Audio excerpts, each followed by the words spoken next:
Good afternoon from the 1011 Now streaming studio. I'm Danielle Shenk. This is Inside the Story with the Flatwater Free Press, a nonprofit news organization in Nebraska that emphasizes investigations and feature stories. Today we're sitting down with Naomi Delkamiller, who has taken a deep dive into the cost of payouts to former employees in Omaha and Lincoln. So thanks so much for being here, Naomi. Thanks for having me. Yeah, and so as we were chatting, I learned that this was the first time that you have been on Inside the Story with us. I've taken over for Build as we kind of chatted about, but I guess tell the viewers a little bit about yourself as before we get diving into your article. For sure. My name's Naomi. I was born and raised in Omaha, Nebraska. My extended family is scattered throughout the state. So I've really just grown to love the state of Nebraska. And ever since, sorry about that. um, so I started with the Flatwater Free Press in January. They were kind enough to take me on as the UNL Fellow for the year. So I will be here until December, and I've just really gotten the opportunity to dive deep with other reporters and learn from just the wisdom and strength of the Flatwater Free Press newsroom, more about my state, but also about journalism as well. So I'm a senior at the University of Nebraska Lincoln. I started my senior year this week, which is hard to believe. But yeah, there's a little bit about me. Yeah, congratulations on your senior year. So much fun. And this is definitely quite the story that you had to dive into. It was a very lengthy article. So it's a topic that we at 1011 News have covered before, but Naomi, you have taken a much closer look at some of the numbers. So can you break down some of the differences between payouts in Lincoln and Omaha? Absolutely. So this story, actually, my editor Ryan Hoffman brought it to my attention, just kind of how much coverage had been done on individual stories, and what our approach was kind of taking that larger look, from a higher view and kind of piecing it together from the monetary standpoint. So how much had been paid out and how.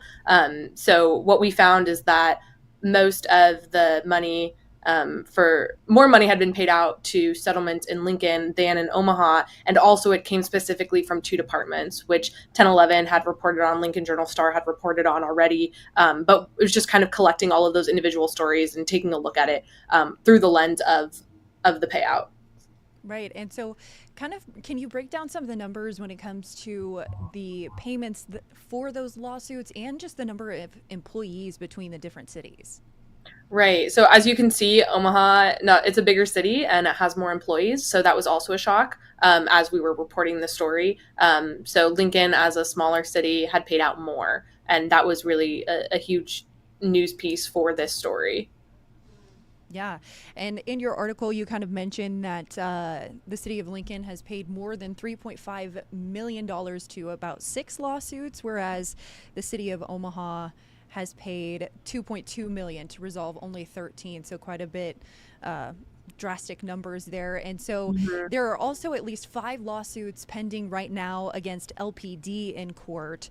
And you Mhm. did mentioning that one of those is the one of two agencies that are behind most of these lawsuits. So, what are the pending lawsuits accusing the city of, and are they kind of similar to some of those lawsuits made in the past? I don't have the documents right in front of me, so I don't want to misspeak. But from the larger standpoint, it is a lot of issues that are addressed in this article, and that other outlets have already addressed, when it comes to the Lincoln Police Department. So that's retaliation, discrimination, sexual harassment.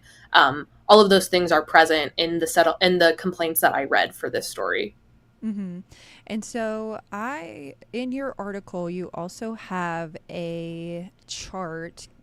Can you also see this? Is that correct? hmm Yes, I can Can you see it. kind of tell us what this chart is showing us?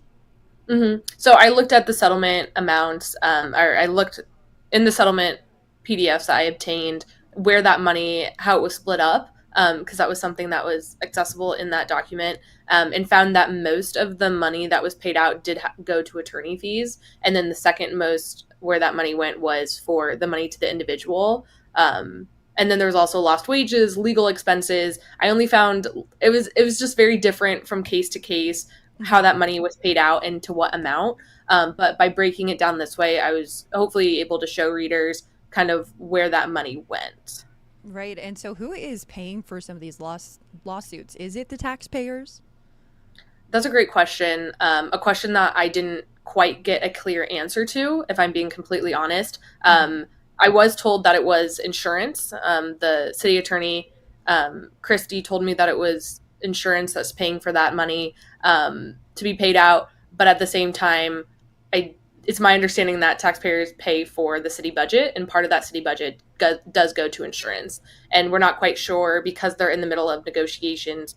I wasn't able to obtain the premium numbers either, so I'm not quite sure how much that has gone up. But it's definitely a question that wasn't fully answered. Okay.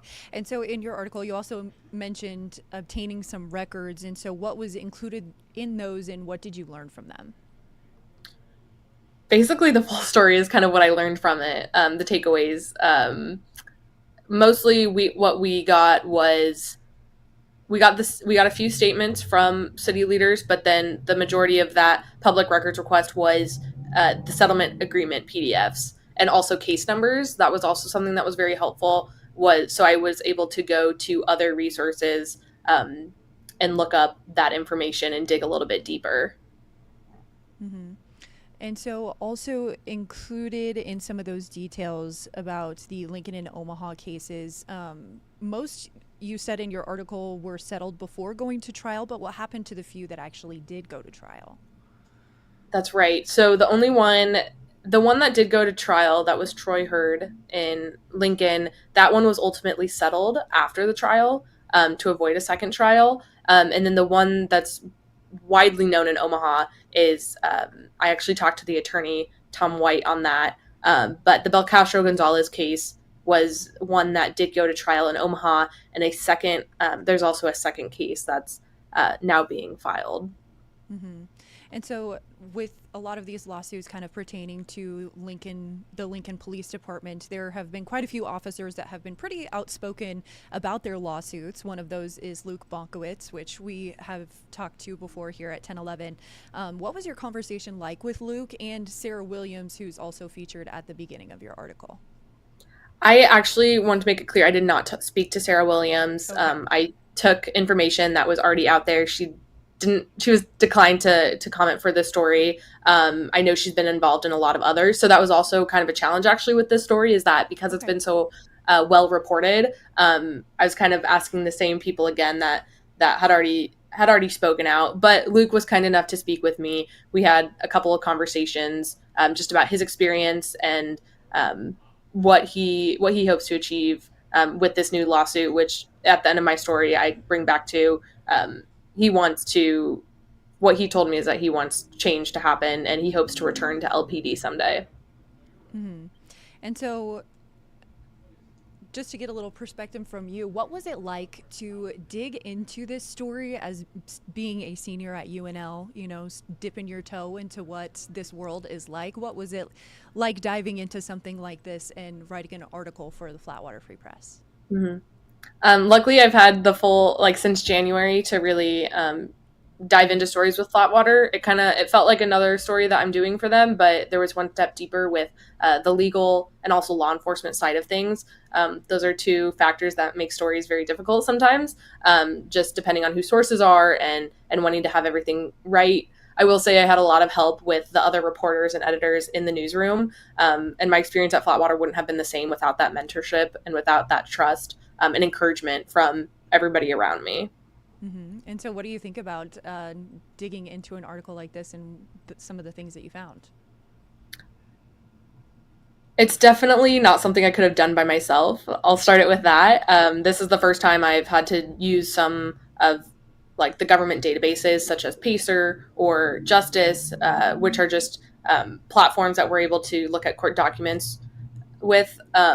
So those were definitely huge resources that I had never tapped into. I'd also never really read through complaints or briefs or settlements. So there was also another added layer of having to learn some of that lingo and what do these things mean, and making sure that I'm interpreting it correctly. I believe journalists are kind of just that funnel to where a lot of complicated information can flow through somebody and be able to translate it for people to really understand in a wider context. So that was definitely just a challenge in another way, because I've done other stories for Flatwater, but this was the first one that was really based in legal settlements, that kind of thing, if that makes sense. Mm-hmm. So as we kind of wrap up here, have you learned if the city of Lincoln is doing anything to prevent more lawsuits or kind of change what's going on in some of their departments? Yeah, so I'll answer that with the statement that I was given. I can't comment on anything else just because I wasn't given that opportunity to speak with the city leaders. But from the statement that I was given, they were definitely citing the workplace assessment they had done in 2022, and also revisions of some of their workplace policies so that when things are reported, they're investigated externally. All right. Thanks so much for joining us here, Naomi. For sure. Thanks for having me. Thank you. Her article, Lincoln has paid millions, far more than Omaha, to settle employee misconduct lawsuits in recent years. More are looming, is available on 1011now.com or flatwaterfreepress.org. For more news and updates, visit our website and follow us on all our social platforms, from our newsroom to wherever you are. See you on the next stream.